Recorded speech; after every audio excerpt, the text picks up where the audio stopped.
जी हाँ, हालात भी यही बताते हैं और सवाल भी सबके मन में यही है कि क्या कोरोना का अंत अभी दूर है, क्योंकि जो देश में अभी स्थिति है उसको देखते हुए सिर्फ इसी नतीजे पर कोई भी पहुंच सकता है कि अभी कोरोना से जंग जीतने में बहुत समय लग सकता है। लेकिन बड़ा सवाल, बड़ा प्रश्न ये है कि जो व्यवस्था अभी जुटी हुई है कोरोना से जंग लड़ने में, क्या वो व्यवस्था हमारे लिए सही है? क्या हम उस प्रक्रिया के तहत चल रहे हैं जिससे कि हम एक समय तक कोरोना को काबू में कर लेंगे? क्या इसमें बहुत ज्यादा वक्त लगेगा? क्या इसमें महीना 2 महीने लगेंगे? क्या फिर से हम कोरोना को मात दे देंगे जैसे हमने पहली लहर में दिया था? कई तरह के सवाल आपके मन में भी होंगे जिनके जवाब इस खास कार्यक्रम में हम देने की कोशिश करेंगे। तो हम आज इस खास कार्यक्रम में आपको कोरोना से संबंधित तमाम जानकारियां देने जा रहे हैं।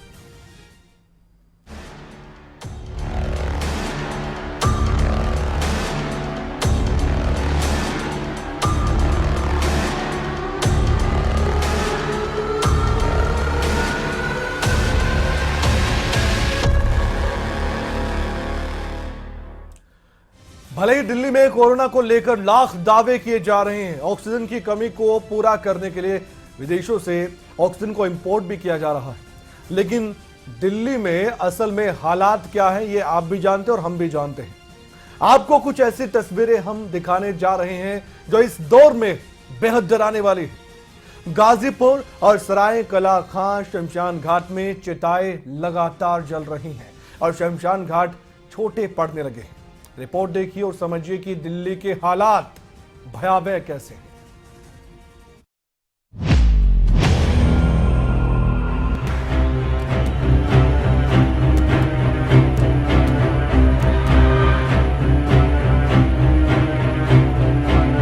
दिल्ली का ये दर्द, अस्पतालों में बदतर हालात, ऑक्सीजन की कमी में एक एक पल उम्मीद में कट रहा। दिल्ली वालों के हालात बेहद बुरे हो चुके हैं। हालात ऐसे हैं कि अब शमशान घाटों में कतारें लगी, अस्पतालों में मरीजों की तादाद बढ़ती जा रही है। ऑक्सीजन की आस में लोग अस्पतालों की तरफ दौड़ रहे हैं, लेकिन अस्पताल खुद बीमार है। न ऑक्सीजन है, न दवाई है।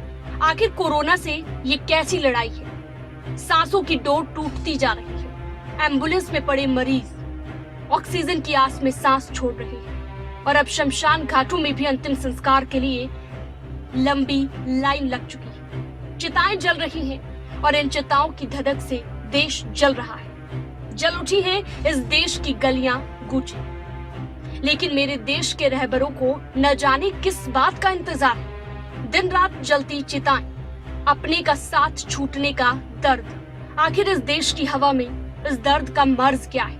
इस दर्द की दवा क्या है? बेसब्री का ऐसा मंजर है कि सब शून्य है। हालात ऐसे हैं कि अपनों का साथ न छूटे, अपनों की सांस न टूटे। हर कोई इसी जद्दोजहद में लगा है।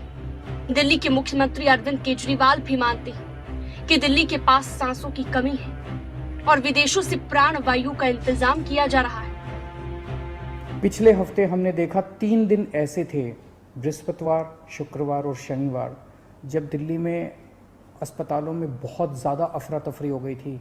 यहाँ ऑक्सीजन ख़त्म होने वाली है, वहाँ ऑक्सीजन ख़त्म होने वाली है। मैं भी काफ़ी घबरा गया था कि कहीं कोई दिल्ली के अंदर हादसा ना हो जाए। अगले 1 महीने के अंदर दिल्ली में हम 44 ऑक्सीजन के प्लांट्स लगाने जा रहे हैं, 44। इसमें 8 प्लांट्स केंद्र सरकार लगा रही है। वो कुछ बीच में डिले हो गया था, जो भी कारण रहे, लेकिन अब उम्मीद है कि 30 अप्रैल तक ये शायद 8 प्लांट्स लग के तैयार हो जाएंगे और 36 प्लांट्स ऑक्सीजन के दिल्ली सरकार लगा रही है, जिसमें से मैंने बताया जैसे आपको 21 प्लांट्स फ्रांस से आ रहे हैं। लेकिन जब तक ऑक्सीजन की किल्लत पूरी होगी तब तक व्यवस्थाओं के अभाव में दम तोड़ती जिंदगियों का मालिक कौन? क्योंकि दिल्ली का सिस्टम फेल। राम भरोसे जान और भगवान भरोसे मौत। इन तस्वीरों को देखिए, एक साथ जलती कई चिताएं। आपका कलेजा ना चीर दे तो बताइएगा। गाजीपुर शमशान घाट के परिसर में लगातार बढ़ती शवों की संख्या चीख चीख कर बता रही है। दिल वालों की दिल्ली में हालात खराब नहीं बल्कि बुरा हाल है। अंतिम संस्कार के मायने बदल चुके हैं। न तो 4 कंधे मिल रहे हैं, न ही क्रियाकरण की प्रक्रिया ठीक से हो पा रही है, न अपने आप आ रहे हैं, न अंतिम दर्शन हो पा रहे हैं। अस्पताल में मौत हुई तो सीधा शमशान लाया जा रहा है। चंद घंटों का इंतजार है और फिर जलाया जा रहा है। इतना ही नहीं, सराय काले खां शमशान की ये तस्वीरें भी देखी। और अगर अब भी आपको लगता है कि सब ठीक है तो आप गलत हैं। शमशान घाट छोटे पड़ रहे हैं, नए शमशान घाट बनाए जा रहे हैं क्योंकि हालात काबू में नहीं है और ना काबू होने के आसार दिख रहे हैं। सरकार तो दावा कर रही है, लेकिन उनकी हकीकत बयां करने के लिए जलती चिताएं काफी है, क्योंकि जिस सिस्टम से आप सांस की उम्मीद कर रहे हैं वो सिस्टम खराब ही नहीं बल्कि निकम्मा भी है। ना तो आपसे सरोकार है, ना ही आपकी जान की परवाह, इसलिए ना तो कोई सुनने वाला है, देखने वालों ने तो आंखें ही बंद कर रखी है। उनके लिए ना तो देश जल रहा है और ना ही कहीं चिताएं जल रही है। ऑक्सीजन का रोना है और इस सिस्टम के हाथ में आपकी अनमोल जिंदगी खिलौना है। रजत राणा, खबरें अभी तक। तो भले ही दिल्ली में कोरोना को लेकर लाख दावे किए जा रहे हों, ऑक्सीजन की कमी को पूरा करने के लिए विदेशों से इंपोर्ट ऑक्सीजन की जा रही हो, लेकिन दिल्ली के असल हालात आपने देख लिए हैं, तस्वीरें भी आपने देखी और क्या कुछ वहां पर सब कुछ हो रहा है वो भी आपने नजरों में दौड़ा लिया है। दिल्ली में जिस बात का डर था वो हो रहा है। मरीज तड़प रहे हैं, परिजन मजबूर हैं, राजधानी में हाल बुरे हैं। इसी के बीच एक्सपर्ट्स का ये भी कहना है कि दिल्ली वासियों के लिए आने वाले दिन बहुत नाजुक रहने वाले हैं। रिपोर्ट देखिए।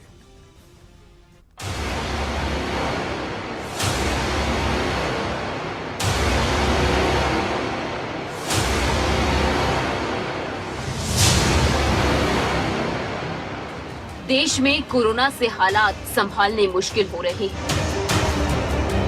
दिल्ली में शमशान घाट शवों से अटे पड़े। अपनों के आंसू पानी की तरह बह रहे हैं। कहीं परिजन मजबूर हैं, तो कहीं एक बेटा अपनी मां से मिलने के लिए तड़प रहा है। मेरी मम्मी एडमिट है, यहाँ बिल्कुल केयर नहीं हो रही है। यहाँ ऑक्सीजन सप्लाई ढंग से नहीं आ रही है। ऑक्सीजन सप्लाई आ रही है बट केयर भी चाहिए। अंदर आने हर ऑक्सीजन सप्लाई के अंदर पानी भरना होता है, वहाँ पानी भी नहीं भर रहे। हर आधे पौने घंटे में पानी खत्म हो रहा है, नहीं देख रहे वो बिल्कुल कुछ, बिल्कुल केयर नहीं है। पूरी रात तो कोई आता ही नहीं है। हल्के से उनसे मास्क हट गया, कोई लगाने नहीं आया, कोई लगाने नहीं आया। तड़प तड़प के फोन कर रही है मैं, वो मास्क लगा जा, आजा आजा। क्या करें हम, ऊपर भी नहीं जाने दे रहे। क्या हमें पीपी किट बना दो, हम केयर कर लेंगे, हम केयर कर लेंगे, हम केयर कर लेंगे। दुख इस बात का है कि लोग आखिरी बार अपने अपनों को देख तक नहीं पा रहे। मरीजों की हालत कैसी है, वो जिंदा भी है या नहीं, परिजनों के लिए ये सिर्फ एक पहेली बनी हुई है। हस्बैंड को ना परसों ना हमने कोरोना टेस्ट करा तो वहाँ मेहरुली हॉस्पिटल में एडमिट थे वो, तो उन्होंने यहाँ रेफर करा कि पॉजिटिव आ गया, आप यहाँ ले जाओ। यहाँ लेके आई, इन्होंने पता नहीं क्या कितनी देर तक तो एडमिट ही नहीं किया, इलाज ही नहीं करा। उसके बाद मैं बार बार कर रही हूँ, अंदर भी नहीं जाने दे रहे। और कल से कांटेक्ट करने की कोशिश कर रही हूँ, उनके पास मोबाइल दे रखा था, वो फोन भी नहीं रिसीव हो रहा। आज कॉल आ गया कि वो खत्म हो गए। एक समय था जब दूर दराज से लोग इलाज के लिए दिल्ली का रुख करते थे, वहीं अब उम्मीदों वाली ये दिल्ली आज खुद लाचार है। कोरोना मरीज ऑक्सीजन के लिए तड़प रहे हैं। लोगों को अस्पताल में इलाज के लिए दर दर भटकना पड़ रहा है। पहले हम इनको एसआई ले गए, एसआई में मना कर दिए भर्ती करने से, तो हम लाल बहादुर हॉस्पिटल ले गए। वहाँ पे उन्होंने एक्सरे किए और उसके बाद बोला यहाँ ऑक्सीजन नहीं, लेके जाओ जीटीबी लेके आए, तो यहाँ पर कोरोना का जांच किया, कोरोना पॉजिटिव निकला। अब यहाँ बेड नहीं, बोल रहे हैं बेड नहीं है, मतलब भर्ती नहीं करेंगे। बेबस दिल्ली की कहानी बयां करना उतना ही मुश्किल है जितना कोरोना से लड़ना। जी हाँ, ये वही दिल्ली है जहाँ सबसे बेहतर स्वास्थ्य सेवाएं हैं। अब जरा सोचिए, जब दिल्ली के ये हाल हैं, तो देश के बाकी हिस्सों में क्या हालात होंगे। सोचते हुए भी डर लगता है। इसी बीच एक डरा देने वाली खबर सामने आई है। मैं इसमें इलाज चल रहा था इनका, वहाँ तो उन्होंने रेफर किया किसी भी अस्पताल में आप ले जाओ, लेकिन यहाँ कह रहे हैं कि बेड नहीं है हमारा, खाली नहीं ले रहे मैम बिल्कुल भी। मैम आधा घंटा आ गए, अंदर भी गए, बाहर जब डॉक्टर से बात की कह रहे हैं यहाँ नहीं, जबकि यहाँ वो कह रहे हैं कि बेड खाली नहीं है। आईआईटी कानपुर के एक्सपर्ट बताते हैं कि कई अन्य राज्यों के साथ दिल्ली में अगले कुछ दिनों तक कोरोना वायरस की पीक देखने को मिल सकती है। ये पीक दिल्ली में करीब 5 दिन पहले की स्थिति और टेस्टिंग के आधार पर देखी जा सकती है। अगर टेस्टिंग में लगातार कमी होती है तो ये पीक आगे भी खिसक सकती है। एक्सपर्ट्स का कहना है कि राजधानी दिल्ली में पीक के दौरान एक दिन में 45,000 तक मामले सामने आ सकते हैं। वहीं इसके करीब 10 दिन बाद एक्टिव केस अपने पीक पर होंगे, यानी कि 8 से 10 मई के बीच दिल्ली में कोरोना के एक्टिव केस 3.5 लाख तक देखने को मिल सकते हैं। स्टडी के मुताबिक अंदाजा ये भी लगाया जा रहा है कि 30 अप्रैल के बाद दिल्ली में नए केसों में कमी आ सकती है और कुछ हद तक राहत भी देखने को मिल सकती है। एक्सपर्ट का ये दावा वाकई डरा देने वाला है, लेकिन हम सबको इस नाजुक समय का मुकाबला डट कर करना होगा, क्योंकि अगर हम इस मुश्किल घड़ी से निकल गए तो आने वाले दिनों में बेहतर हालात की उम्मीद की जा सकती है। नेहा कठैत, स्पेशल डेस्क, खबरें अभी तक। तो कोरोना को लेकर नित्य नए शोध हो रहे हैं, हर दिन तथ्य सामने आ रहे हैं, लेकिन इसी बीच कोरोना के ताजा हालात पर दिल्ली एम्स के डायरेक्टर ने लोगों से अपील की है कि डरे नहीं, केवल सचेत रहें और कोरोना एक सामान्य संक्रमण बताया गया। रिपोर्ट देखिए।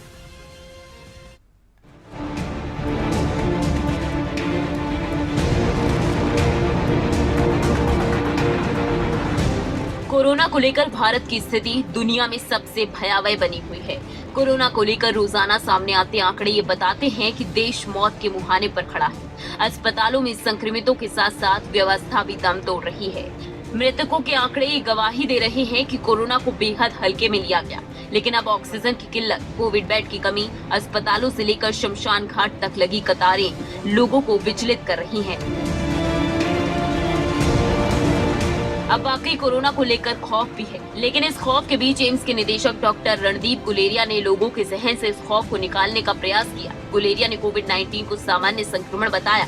उन्होंने कहा कि लगभग 90% कोरोना पॉजिटिव पाए जाने वाले लोगों में खांसी, जुकाम, बुखार और बॉडी पेन जैसे सिम्टम्स ही नजर आते हैं और ऐसे में ज्यादा पैनिक लेने की जरूरत नहीं, क्योंकि ऐसे मामलों में न तो ऑक्सीजन की जरूरत पड़ती है और न ही रेमडेसिविर की दरकार होती है। उन्होंने ये भी कहा कि लोग डर के चलते रेमडेसिविर की इंजेक्शन स्टोर करने में जुटे हैं, जिसके कारण जमाखोरी शुरू हो गई है और इसी का परिणाम है कि ऑक्सीजन की किल्लत और रेमडेसिविर की कमी की नौबत आ रही है। गुलेरिया ने दावा किया कि करीब 15% संक्रमितों में संक्रमण क्रिटिकल लेवल पर पहुंचता है और ऐसे मरीजों को ही रेमडेसिविर जैसी दवा, ऑक्सीजन या फिर प्लाज्मा दिए जाने की जरूरत होती है। लोगों की शंकाएं दूर करने की कोशिश में गुलेरिया ने बताया कि 5% से भी कम मरीजों को वेंटिलेटर पर रखने की नौबत आती है। ऐसे में उन्होंने अपील भी की कि कोरोना रिपोर्ट पॉजिटिव आने का ये मतलब नहीं कि लोग अस्पताल की तरफ दौड़ें या मेडिकल ऑक्सीजन लेने की जुगत में जुट जाएं। उन्होंने ये भी कहा कि डॉक्टर से संपर्क जरूर करें, उनकी बातों को सुने और माने। घर पर जिनका उपचार संभव है वो घर पर ही रहें। जाहिर है देश में कोरोना हर दिन घातक रूप ले रहा है। कोरोना के बढ़ते मामलों को पहले जहां लोग नजरअंदाज करते रहे, तो अब अफरा तफरी मच गई है और अफरा तफरी दवाओं और ऑक्सीजन की कालाबाजारी का कारण बन रही है। ऐसे में सरकार और विभाग की कोशिश है कि लोग सावधान तो रहें, लेकिन ऐसा कोई पैनिक क्रिएट ना करें कि जो लोग वाकई गंभीर रूप से संक्रमित हैं उन्हें जरूरी स्वास्थ्य सुविधाएं भी ना मिल सके। और कोरोना से जुड़ी गाइडलाइंस का पालन करें। नियमों को गंभीरता से लेकर ही अब बेलगाम कोरोना पर लगाम संभव हो सकेगी और कोरोना की दूसरी लहर का मुकाबला संभव हो सकेगा। ज्योति सांगवान, खबरें अभी तक।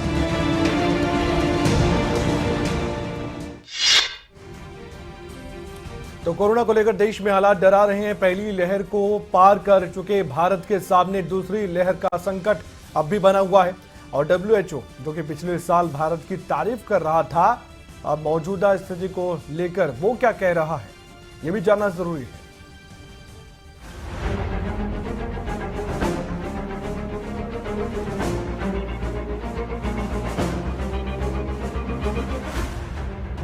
कोरोना को लेकर भारत शुरुआत से दुनिया भर की सुर्खियों में रहा। दुनिया की दूसरी सबसे बड़ी आबादी वाले देश ने शुरुआत में बेहतरीन ढंग से कोरोना को काबू किया, तो उसके बाद वैक्सीनेशन को लेकर न सिर्फ खुद की आवाम बल्कि दुनिया के काफी देशों की मदद भी की। लेकिन अब भारत कोरोना की दूसरी लहर के सामने बेहाल दिख रहा है। अब कोरोना की बढ़ती रफ्तार ने देश की मुश्किलें बढ़ा दी हैं। रोजाना सामने आ रहे संक्रमितों के आंकड़े और संक्रमण से हो रही मौत के आंकड़े ये तस्दीक कर रही हैं कि साल 2021 साल 2020 से ज्यादा भयावह निकला है। अब अलग अलग देशों के प्रमुख भारत की स्थितियों पर ट्वीट से लेकर बयान दे रहे हैं, तो इसी कवायद में WHO का कहना है कि भारत की स्थिति अब काफी गंभीर हो गई है। हम किसी बुरी स्थिति के लिए कहते हैं कि ये दिल तोड़ने वाला है, लेकिन भारत की स्थिति आज इससे भी कहीं ज्यादा खराब है। जी हाँ, WHO की चीफ टेड्रोस अधनोम गेब्रियेसस का कहना है कि कई देशों को अभी भी कोरोना के घातक संकट का सामना करना पड़ रहा है, लेकिन भारत में स्थिति दिल तोड़ने वाली हो गई है और संकट से निकलने के लिए WHO ने 2000 से ज्यादा कर्मी तैनात किए हैं और वो वैक्सीनेशन समेत कोरोना के खिलाफ जंग में मदद की कोशिश में है। ऐसे में काफी ऑक्सीजन मशीनों समेत भारत में महत्वपूर्ण सामग्री की आपूर्ति है। लिहाजा भारत में कोरोना के भयावह हालत पर WHO का चिंतित होना लाजमी है। पहली लहर में WHO भारत की कोरोना नियंत्रण की कोशिश की तारीफ करता रहा, तो दूसरी लहर के कहर से चिंतित भी है। ऐसे में इंतजार है तो इस बात का कि कब भारत में कोरोना पर फिर ब्रेक लग सके, कब फिर जिंदगी सामान्य हो सके, कब संक्रमितों की चेन टूटे और कब लोगों के मरने का सिलसिला थमे, कब सरकार और प्रशासन राहत की सांस ले सके और कब जनता खुद को सुरक्षित महसूस कर सके, कब भारत कोरोना मुक्त हो सके। और जब तक इस कब का जवाब नहीं मिल जाता, तब तक सिर्फ एहतियात और सामूहिक प्रयास ही है जो कोरोना के संकट को कुछ कम कर सकते हैं। ज्योति सांगवान, खबरें अभी तक।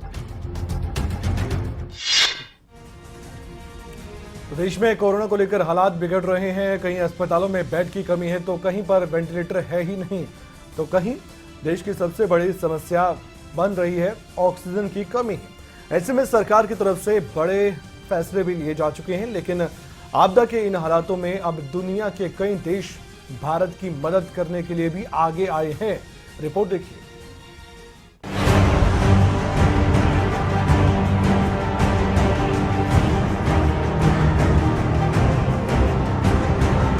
भारत में आज कोरोना के हालात ऐसे हैं कि अस्पताल मरीजों से अटे पड़े हैं, तो वहीं वेंटिलेटर कम पड़ रहे हैं और देश में ऑक्सीजन की किल्लत देश की सबसे बड़ी समस्या बन गई। ऑक्सीजन की किल्लत दूर करने के लिए बड़े बड़े कदम उठाए गए, लेकिन अभी भी देश में कोरोना के खिलाफ जंग में भारत के सामने कोरोना के आंकड़े एक बड़ी चुनौती है और उससे भी बड़ी चुनौती है देश के सामने कोरोना की जंग में ऑक्सीजन की कमी। और ऑक्सीजन की कमी के चलते स्वास्थ्य व्यवस्थाएं अब लाचार होती नजर आ रही हैं। लेकिन ऐसे में राहत भरी खबर सामने आई है कि आपदा के इस दौर में दुनिया भर के कई देशों ने भारत के लिए मदद का हाथ बढ़ाया है। भारत की मदद के लिए अब अमेरिका, फ्रांस और कनाडा सामने आए हैं। न्यूयॉर्क से भारत के लिए 300 से ज्यादा ऑक्सीजन कंसंट्रेटर भेजे गए हैं। इसके अलावा इंग्लैंड भारत को कोविड से लड़ने वाले मेडिकल उपकरण भेज रहा है, तो सऊदी अरब ऑक्सीजन की सप्लाई कर रहा है। ब्रिटेन ने भी मुश्किल वक्त में भारत की मदद का ऐलान किया। विदेश सचिव ने ट्वीट कर जानकारी दी कि हम वेंटिलेटर और ऑक्सीजन कंसंट्रेटर उपकरण समेत 600 से अधिक मेडिकल उपकरण भारत को देंगे। भारत में मेडिकल ऑक्सीजन कैपेसिटी बढ़ाने के लिए फ्रांस और जर्मनी ने भी तैयारी कर ली है। जर्मन चांसलर एंजेला मार्केल ने इसे मिशन सपोर्ट इंडिया नाम दिया। ऑस्ट्रेलिया ने भी कहा कि वो भारत की हर संभव मदद करेगा। सिंगापुर सरकार ने ऑक्सीजन कंसंट्रेटर और दूसरे मेडिकल इक्विपमेंट भेजे हैं। ऑस्ट्रेलिया की विदेश मंत्री मैरिस पायने ने भी भारत की मदद का भरोसा दिलाया। उन्होंने ट्वीट में लिखा कि भारत ने हमें वैक्सीन उपलब्ध करवाई थी। हम लोग साथ काम करेंगे और इस वैश्विक महामारी से निपटेंगे। इसके अलावा यूरोपियन यूनियन की ओर से भी भारत को मदद की पेशकश की गई है। ईयू के नेताओं ने बातचीत के बाद भारतीय विदेश मंत्री एस जयशंकर ने ट्वीट किया। उन्होंने लिखा, यूरोपियन यूनियन ने मदद की जो पेशकश की है, हम उसकी प्रशंसा करते हैं। अमेरिकी राष्ट्रपति ने ट्वीट करते हुए कहा, महामारी की शुरुआत में जब हमारे अस्पतालों पर भारी दबाव था, उस समय भारत ने अमेरिका के लिए जिस तरह सहायता की थी, उसी तरह भारत की जरूरत के समय मदद करने के लिए हम प्रतिबद्ध हैं। कोरोना काल में पूरी दुनिया पर इस वक्त कोरोना महामारी आफत बनकर टूट रही है। फिलहाल भारत में कोरोना के आंकड़े रिकॉर्ड तोड़ रहे हैं और इन बिगड़ते हालातों में मित्र देशों का आगे आकर मदद का हाथ बढ़ाना वाकई काबिले तारीफ है। न्यूज डेस्क, खबरें अभी तक। कोरोना की दूसरी लहर और देश पर भयावह कहर, इन सब के बीच पनपती वैक्सीनेशन को लेकर भी तमाम कदम उठाए गए। लेकिन इसके बावजूद भी आईसीएमआर का बयान जो सामने आया है वो आपको जरूर राहत दे सकता है। रिपोर्ट देखिए।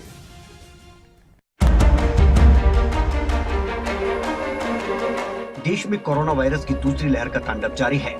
कोरोना के केस कब 1 लाख से 2 लाख और 2 लाख से 3 लाख के पार हो गए, पता ही नहीं लगा। और ये वाकई चिंता बढ़ाने वाले हैं। देश में कोरोना के खिलाफ टीकाकरण का अभियान तेजी से चल रहा है।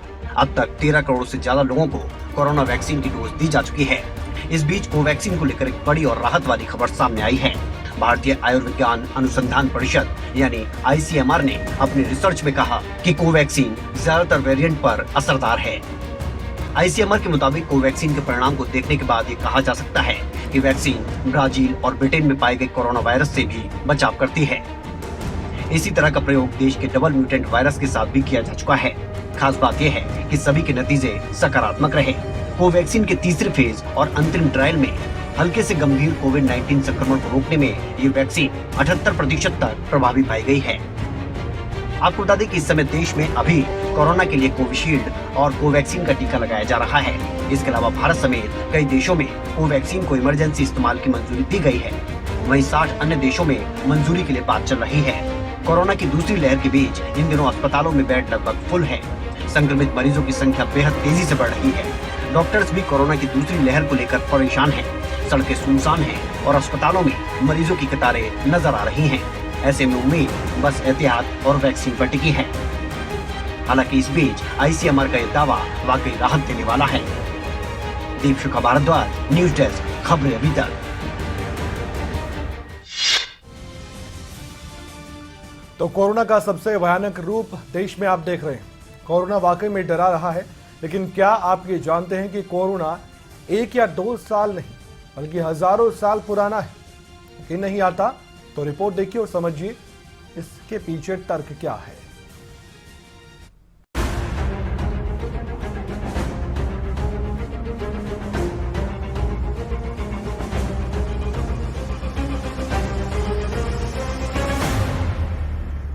कोरोना वायरस का भारत देश विकराल रूप देख रहा है।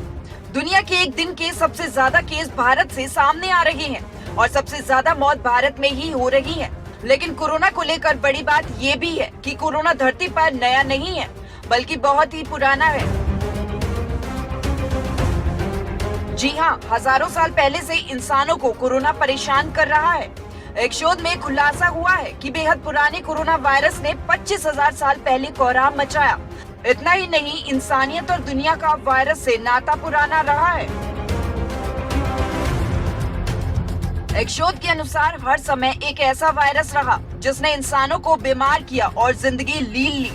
क्योंकि इंसानों की तरह वायरस भी आगे बढ़ते रहे। प्राचीन कोरोना वायरस को खोजने के लिए दुनिया के 2504 लोगों के जीनोम की जांच पड़ताल की गई। जांच से सामने आया कि कोरोना वायरस डीएनए में पीढ़ी दर पीढ़ी आगे आया है। बताया गया कि कोरोना वायरस इंसानों के शरीर में कोशिकाओं के जरिए एंट्री करता है। कोरोना कोशिकाओं को हाईजैक करता है, उसके बाद खुद को तोड़कर और ज्यादा वायरस बनाता जाता है। जब जांच की तो पता चला कि कोरोना वायरस इंसान के शरीर में 420 तरह के प्रोटीन से संपर्क करता है, जिनमें से 332 प्रोटीन सीधे खुद इंटरैक्ट करते हैं। ऐसे में जब शरीर के प्रोटीन वायरस से इंटरैक्ट करने लगे तो समझ जाइए कि आपको कोरोना का संक्रमण होने वाला है। और शरीर में उपस्थित ये 332 प्रोटीन इंसान के शरीर में वायरस को तोड़कर नया वायरस बनाने में मदद करते हैं। कोरोना वायरस हजारों सालों से इंसानों को अपने शिकंजे में लेता आ रहा है। इंसान के शरीर ने हजारों साल बाद भी कोरोना से लड़ने का जरिया नहीं निकाला है। और इसके पीछे कारण ये है कि कोरोना वायरस लगातार म्यूटेंट होता है। वो लगातार खुद को बदल कर इंसानों को परेशान करता है। शोध से पूर्वी एशिया वाले लोगों में ऐसे जीन्स मिले हैं जिनका संपर्क पुराने कोरोना वायरस से हुआ। और बड़ी बात ये भी है कि इसका सबूत उनके शरीर में अब भी मौजूद है, क्योंकि दुनिया में कई ऐसे कोरोना वायरस हैं जो पीढ़ी दर पीढ़ी कई बार बाहर निकले और लोगों को संक्रमित भी किया। लेकिन कोरोना से होने वाले म्यूटेशन से पूर्वी एशिया के लोगों की इम्यूनिटी मजबूत होती गई। कोरोना काल में इस तरह के रिसर्च का मकसद ये है कि कोरोना जैसे या कोई वायरस इंसानी शरीर में कैसे दस्तक देता है और कब तक पीढ़ी दर पीढ़ी बना रहता है और कैसे स्वरूप बदलता है। लिहाजा देखना ये होगा कि कोरोना से कब और कैसे राहत मिल पाती है। खास तौर पर भारत के लिए स्थिति बेहद ही डराने वाली है। ज्योति सांगवान, न्यूज डेस्क, खबरें अभी तक।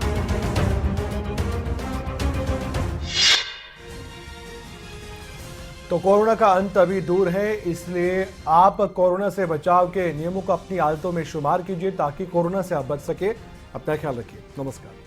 अगर आपको हमारा ये वीडियो पसंद आया हो तो पेज को लाइक और शेयर करें और इसी तरह की हर वीडियो सबसे पहले पाने के लिए चैनल को सब्सक्राइब करें।